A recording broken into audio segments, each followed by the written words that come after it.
I still remember the first time you met someone new after the breakup. 3 dates in, and your brain was already running a side-by-side comparison. They laughed a little louder than before. The old one used to text good morning first. They order coffee black. The old one took 3 sugars. Talesverser, it wasn't even about them. It was about the version you kept in a locked folder upstairs, the one you edited every night before sleep. You do it too, don't lie. You meet someone decent, and within a week, your mind opens the archives. They're sweet, but the old one knew exactly how you liked your eggs. The old one never forgot birthdays. This one already missed one. You're not in love with the new person. You're in love with the director's cut of the old one. Your brain doesn't store memories. It stores stories. And every time you retell the story, you tweak the script. The fight you had in the rain, now it's passionate.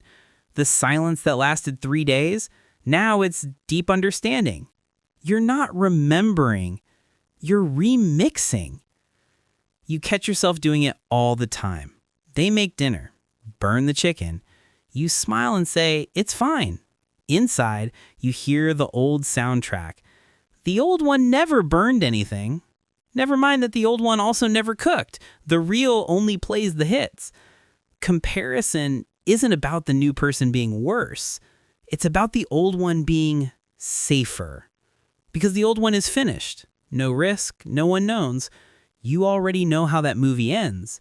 The new one, still loading. And your brain hates loading screens. Here's the quiet part most people never say. You're not protecting your heart. You're protecting the fantasy. The fantasy where someone once got it perfectly right. Even if they didn't. Even if the only perfect part was the part you invented later. Talesverser, try an experiment. 1 week. No mentioning the old one. Not out loud, not in your head, not even in the shower thoughts. Day 3, you'll slip. Catch yourself ranking how the new one holds your hand. Stop. Write the real memory instead. They held your hand once during a panic attack, then let go to check their phone. The fantasy will crack. Just a little. Every time you compare, you're not judging the new person. You're judging your own editing skills. You turned a flawed human into a highlight reel. Now anything less than 4K feels like betrayal.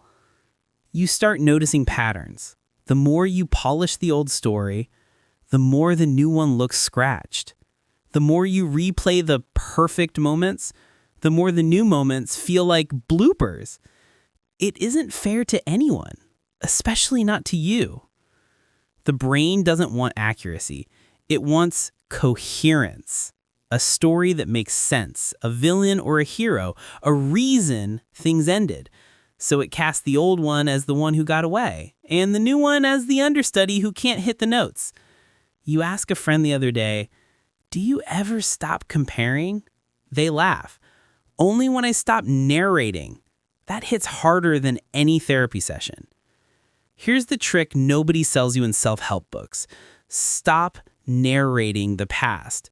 Not erase it, just stop rehearsing it. Let the memory sit on the shelf like an old DVD. Don't press play, don't add commentary, don't compare resolutions.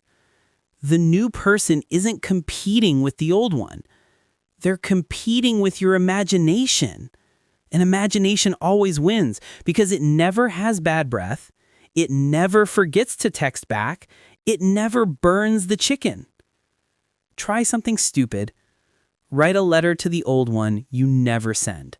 Not the real person, the edited one.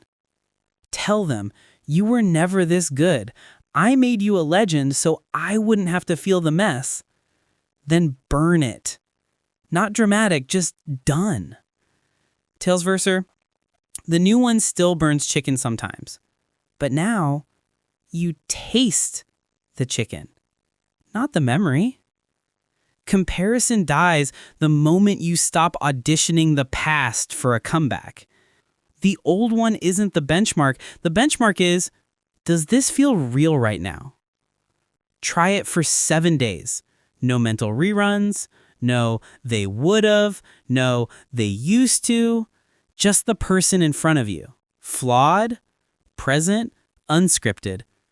If your brain protests, let it. Brains hate empty space. But empty space is where new stories start. The less you compare, the more you notice. The way they stir coffee. The way they say your name when they're half asleep. The way they burn the chicken and laugh about it. Those aren't highlight reels. Those are live footage, and live footage doesn't need editing. Talesverser, maybe love isn't about finding someone better than the last. Maybe it's about stopping the director's cut long enough to watch the premiere. You don't need permission to stop comparing. You just need to stop hitting play. Start now. Or keep living in the blooper reel of someone who's already left the theater. Your choice. And that's a wrap, my dear friends. Thanks for hanging out with me. Until next time, stay awesome.